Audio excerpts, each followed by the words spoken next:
All right, we are off. Hello, everyone. Happy Monday. Yeah, hey, everybody. Thanks so much for joining us today. We are covering a topic today that we've kind of touched along with when we talk about heart disease, but today we're really going to dig into cholesterol. I think we all know what cholesterol is, and probably been told that we have somewhat of a high cholesterol, bordering. I mean, it's just very common. I know it's very common. It's a very common question that I get.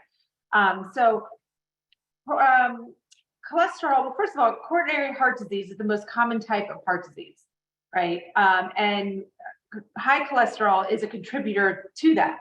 So that's one reason why we really need to focus on it. And sometimes with cholesterol, most of the time, you don't have symptoms. So it's kind of like a, I don't know, what do they call it? Like insidious. Or like a hidden risk factor. Sure. You know, so we don't really know what's going on until it's too late. And the problem with, high cholesterol, this leads to heart attack and stroke. Mostly. And coronary heart disease, I mean, I think it's 1 out of 5 deaths due to, coronary heart disease.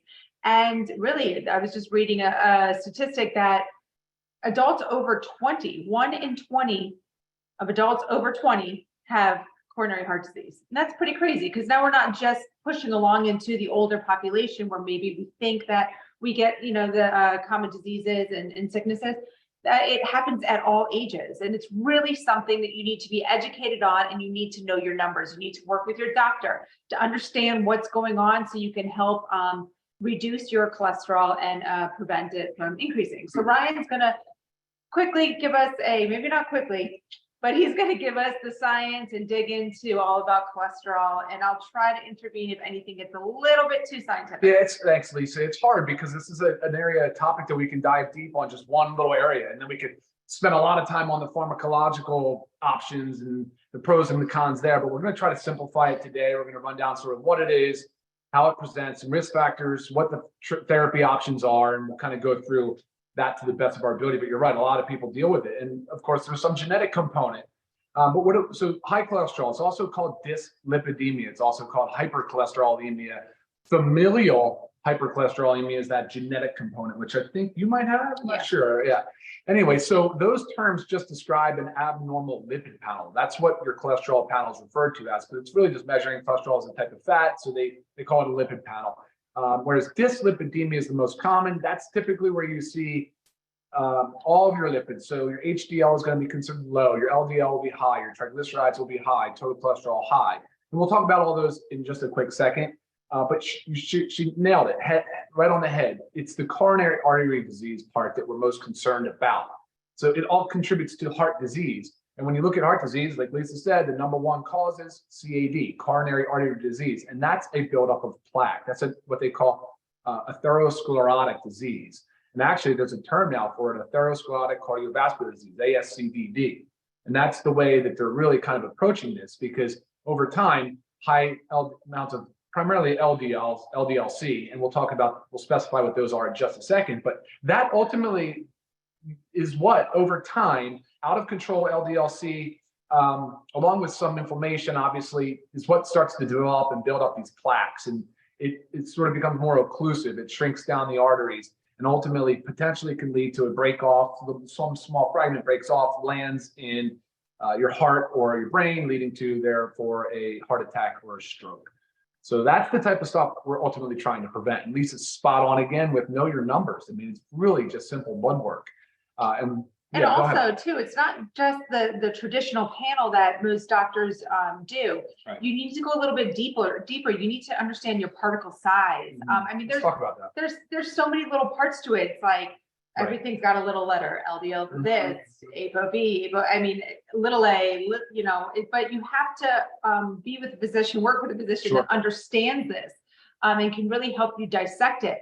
And, I'm pretty sure insurance covers the deeper test, but I know it's not expensive if it doesn't. And it's so crucial to your health that you have got to know these numbers. Yeah, let's just do that real quick. So traditionally, lipid panel is your total cholesterol, which is a number of 200 roughly is where your break off is. Then you have your HDL, which people refer to as your good cholesterol. However, they're showing that it doesn't offer quite the protection people think it does. So that's one area that's under more scrutiny now. Then you have your LDL, which is considered your bad cholesterol. That area is still being measured as LDL-C, but Lisa's right. It's probably apolipoprotein B is a better metric than LDL-C. That is one that absolutely should be on your lipid panel. Please, please, please make sure that you guys have that on your next blood run, because it say it one more time. apolipoprotein B, ApoB. So that's the one you really want to get. All right, let's look at that. Let's pay attention to that. And that as well as triglycerides. So that's the fat in your blood. Typically that number is around 150. Oh, sorry, the LDL number is they want to have under 100. I think 130 is roughly. It's been a little while now since I've been really heavy in the guidelines, but I think around 130 is your break of considered high or low. But under 100 is your target. That's milligrams per deciliter blood work. And then on the HDL, I think it's 60. I think the 60, they want to see you above 60. So, but anyway, yeah, Lisa's right. They have lipoprotein A, there's different particle sizes. You do want to work with a physician that's familiar with these different ways of analyzing your lipid panel. I think HDL is above 40. Is it above 40? Okay. There's 40, there's 50 or 60. I just like, it's been a little bit. And that was like I was trying to say, it's not, today's discussion isn't necessarily to define that, because when you get your blood work, your lab, typically the lab also lists the measurements, what's considered normal and not normal. And of course, your physician may interpret those differently as well. So, all right, what do we want to talk about next? We want to talk about, let's look at risk factors. We know we're going to talk about, there's 3 risk factors. There's smoking, out of control. So we're not going to talk about smoking though. Just guys, assume that if you're smoking, you're increasing your risk exponentially. It's just LDL up, yeah. HDL down, triglycerides up. I mean, no matter what. The second main risk factor is your out of control high blood pressure, so hypertension. So that's an area we have to get under control. We have to be extremely prudent with that. Get an at-home blood pressure monitor, please. Know your numbers and test properly. Follow the directions on how to get the most accurate score. Watch YouTube, whatever it is. And then I think the third one is apolipoprotein B or LDL-C, right? Just so the third one is really that LDL concentration and making sure that we know what that number is and working on lowering that as much as possible. I mean, other risk factors, of course, we know are sedentary lifestyle, obesity. What are some others, Lise? I mean, insulin resistance. We just did a Zoom on insulin resistance. I would love for you guys to watch that as well. There's a lot of weird overlap, and they share a lot of the same type of risk factors as different disease states, whether it's insulin resistance, diabetes, dyslipidemia, hypertension, so there certainly is a lot of overlap. Right. And I mean, of course, diet, high processed foods. Sure. That kind of and that's a question I get. That's a question I get a lot. I'm sure we'll talk about it. But should people avoid saturated fats if they have a high LDL? It really, the research is really showing now that it depends on the quality of what you're eating. So like going to McDonald's and getting a hamburger is different than eating like a grass-fed, lean red meat hamburger. They do very different things to your body. Same thing goes for, coconut oil. I mean, that is high in saturated fat, but that is also proven to help and benefit markers for heart disease and inflammation. And inflammation. So it really just depends. But like, you don't want to be getting your saturated fat from high processed foods, from fried foods, from fatty meats that just are I guess unclean. I don't know. Sure. I follow you. You have to buy good meats. You have to buy good meats. And even there's some benefits to like high fat or full fat dairy, but it also has to be like, a grass fed organic dairy. Especially with the yogurt, there's benefits there. So you have to be choosy. These things are not equal. Like a McDonald's hamburger and a home cooked grass fed lean red meat hamburger don't equal the same thing. They don't. No, I agree. All right, let's talk about presentation. You did say that it's kind of sleeper. Most people don't know they have high cholesterol, especially if you have familial hypercholesterolemia. That potentially can present in young children. So again, knowing that if you have a family member that has either died from a cardiovascular event or had a cardiovascular event, has high diagnosed LDL, you should know. You need to know your numbers. You certainly need to know your numbers. For the most part, though, the presentation is insidious, which means it's really unknown and continues to get worse over time until potentially there's a cardiovascular event. So myocardial infarction or a stroke. There are some things though, like erectile dysfunction, poor blood flow, poor perfusion. So, either intermittent, it's called intermittent claudication, or peripheral artery disease. Which is like the cramping of the calves, right? And also I'm talking about too, some of the peripheral neuropathies, even has more to do with PAD, the peripheral artery disease. So there are some things that start to have indicators, but typically, most people we're seeing is it's a lifestyle thing. They're presenting with insulin resistance or type 2 diabetes at the same time. And a lot of it has to do with sedentary lifestyle and poor nutrition. Right. And always too, just remember, even though obesity is a big contributor and big risk factor for heart disease, and typically we think those that are obese also have high cholesterol, it doesn't have to be that way. You can be skinny and have high cholesterol. I mean, just same thing with, you could be skinny and have diabetes. So you really have to know what's going on inside your body. It's not necessarily, what you see. All right, I know you guys are not going to be surprised by this, but let's start with treatment options. We know big pharma is involved here big time. And again, I'm not going to opine on that exactly, but I will tell you that the guidelines still specify that lifestyle changes is number one. Always, always, always lifestyle changes. And that's the message that we're trying to convey to you today. Probably because the insurance, the way that, especially on the American side, the way that our chronic disease is managed, it's all done through insurance, and it's all done through, reimbursements. And there's not much there when that first diagnosis comes in with dyslipidemia for lifestyle changes. I mean, hopefully there's at least an introduction, like a conversation on it, but then you're sent home and left to figure it out all by yourself. And that's not cool. Like, that's seriously not an easy thing to do. It's awfully intimidating at times. And so that's part of the reason why we do these Zooms too. We get a lot of questions. And it's helpful for us to have this content to share with everybody and to let you know that the first place, and of course the most impactful, is lifestyle. And it's not just supplementation. We'll talk about that in a minute, but certainly we'll go through that, because beyond that, the next thing is statin drugs. And we know that statins are widely used. I don't know, in America alone, I think it's 40 million people are on a statin drug, and that just number continues to climb. They are effective in a lot of ways, but they come with some downsides. And I always talk about from a drug-induced nutrient deficiency, right? We've done this, I believe, the video. We've done a drug-induced nutrient deficiency Zoom on statins. I think we've already done it. But nonetheless, there's quite a few things that happen when you go on a statin drug. And that's what I want to touch on real quick now, Lisa, and then we can jump into some other things related to stuff. But real quick, it could deplete your body of, so if you start a statin drug, it can deplete your body of coenzyme Q10. It's the way that statins work, they're considered, the mechanism of action is an HMG-CoA reductase inhibitor. So it basically stops the production of LDL cholesterol. But with that, potentially, we're losing our coenzyme Q10 stores, right? Also testosterone. So it can affect our testosterone production, because remember, I didn't talk about this, but cholesterol, of course, is a precursor to sex hormones. We need cholesterol. It's an essential component and structural component of our cellular membranes.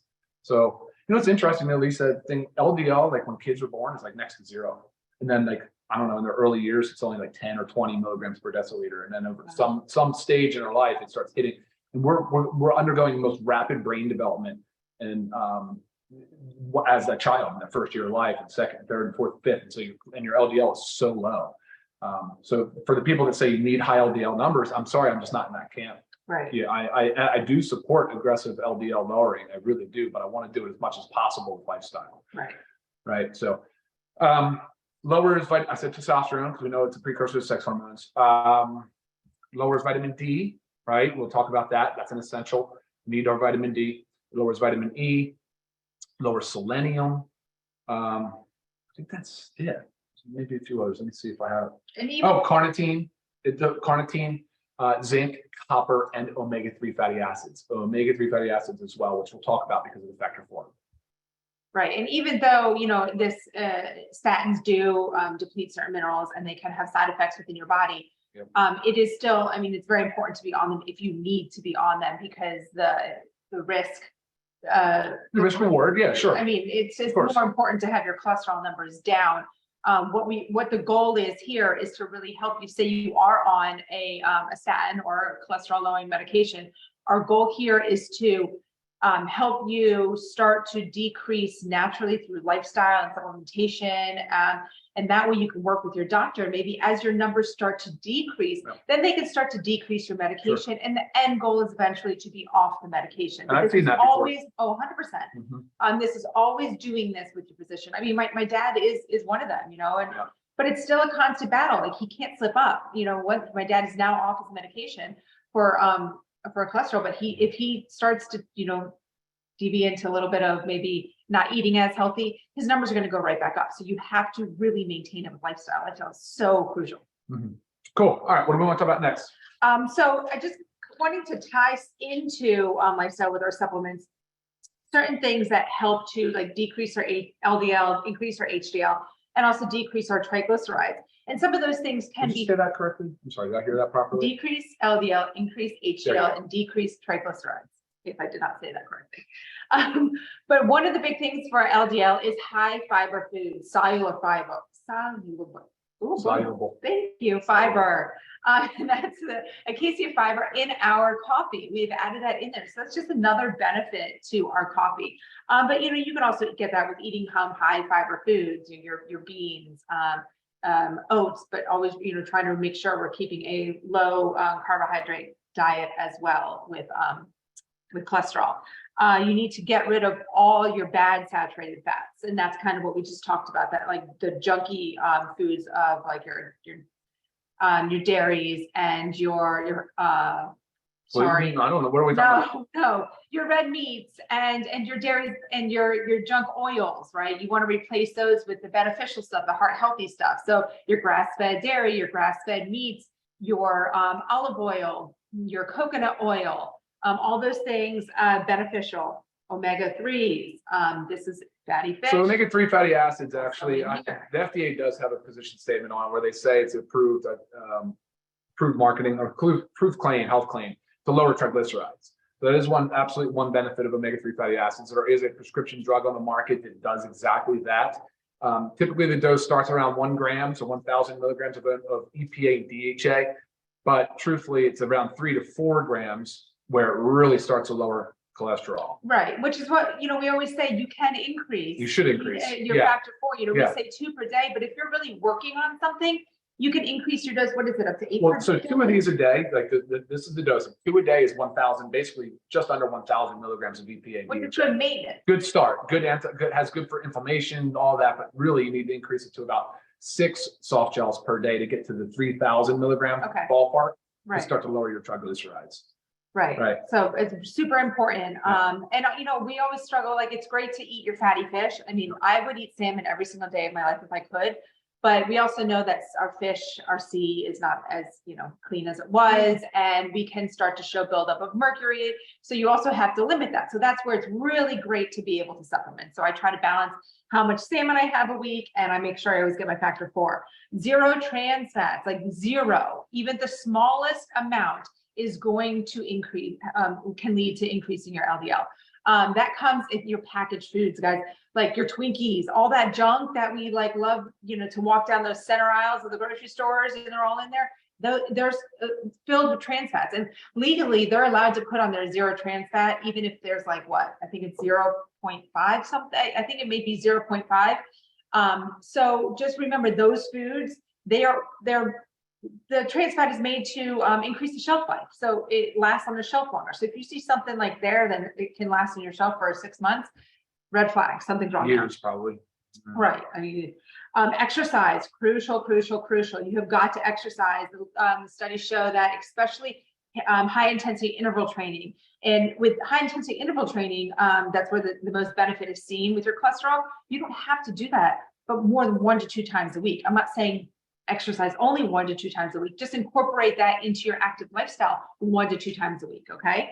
Actually, let me comment on that. I will say, so there's a study, and this is a good, strong study that showed about 50% reduction in mortality for those that started at least 3 hours a week of exercise. And I made a note here. I want to write it down. So 1 hour of strength of the 3 hours, 1 hour of zone 2. Maybe you can elaborate on what zone 2 is, and 1 hour high intensity. So that's like your boxing, your dance, your interval class type stuff. But divided up over the week. Right? Yeah. So 3 hours. However it works for you. However it works for you. Absolutely. Okay. Yeah. And zone 2, that's like your sustained endurance.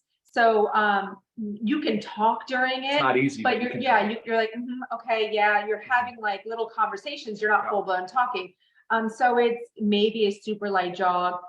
Maybe if you're riding a bike, just get up to where you feel like, you know, you're huffing and puffing, but you can still, again, hold a conversation. That's kind of how to monitor that zone 2. And what did you say? Was that an hour for the week? Yeah, it was 3 hours a week. So 1 hour of each, one hour of strength. We have 1 hour zone 2 and 1 hour of high intensity. So just being able to do that, if you can decrease it by 50%, that's huge. 50% reduction in mortality. That's huge. Okay. 3 hours a week. Commit to it, guys. As you said, vitamin D, which is kind of a, you know, this is where it gets. So say you're on a statin and it depletes your vitamin D, but also if you have, if you want to add even vitamin beyond D, that, most people are low in vitamin D. Right. But you need to add vitamin D to get your cholesterol down, but you're taking a statin. They work against each other. So you got to make sure you're taking your vitamin D. Another thing to know is your numbers, because we all don't need the same amount of vitamin D. So if you're based on your blood work, you need to increase your dose. That's why we also have given 60 capsules in our vitamin D. B vitamins. Yeah, B vitamins. The goal to lower homocysteine. Exactly. So I was a very big proponent of making sure the B vitamins were in the multis, and we put them as methylated forms of B vitamin. If you're not sure what that means, we've done another Zoom. Everybody can look them up. But that's how you want to consume your B vitamins, is methylated form. Yes. But the B12, B6, and then also the B3. So the niacin in here. Niacin is another tool for raising your HDL. So keep that in mind as well. But it'll help raise your HDL. It'll help bring down your homocysteine levels. All very, very important sort of tools to help manage your risk. Right. Increasing more fruits and vegetables, adding in super greens and super reds. And that's for the phytonutrients. A lot of that's for all your phytonutrients, antioxidants, and it's stuff you don't typically eat. They see it under the rainbow, but a lot of these are foods that are super high nutrient density, and of course have a lot of benefit to reduce inflammation. Right. And then you have the protein powder along with, where's our amino acids. Okay, so the goal here is to help you lose weight, because we know that if you are overweight, this is typically common of having poor cholesterol numbers, high LDL, low HDL, high triglycerides, because triglycerides don't just come from like the fats that we eat. What it is also is just extra calories stored that our body doesn't need for fuel right then. That's going to get those fats circulating in your blood. So a lot of times we don't think about triglycerides like that. It can just come from overeating. Okay, so really we need to focus on weight reduction. And I don't know if you mean fat reduction. We're trying to shed some fat weight and put on lean muscle. Yes. Right. Yeah. And the protein powder and the essential aminos are going to help with that. I mean, you can take this protein powder and you can actually make it into a meal replacement. Say you put in, I love my combo of putting in the coffee and the super greens in my protein powder, but also avocados are so great for helping to lower LDL and increase HDL. Put a quarter of an avocado in your shake. So you're making it more nutrient dense, more calorie dense, so it can be like a meal replacement. And I think people would ask, well, isn't avocado high in fat? And so maybe you can answer that question while I pull up this and make sure. Yes, it is. But again, it's your good healthy fats that actually are beneficial to your body. Same thing goes for nuts. But again, there's always, you have to understand that this always is about moderation. So you don't think like, oh, an avocado is great for cholesterol, I'm going to eat a whole avocado a day. No, too much. Okay, our bodies don't need that much.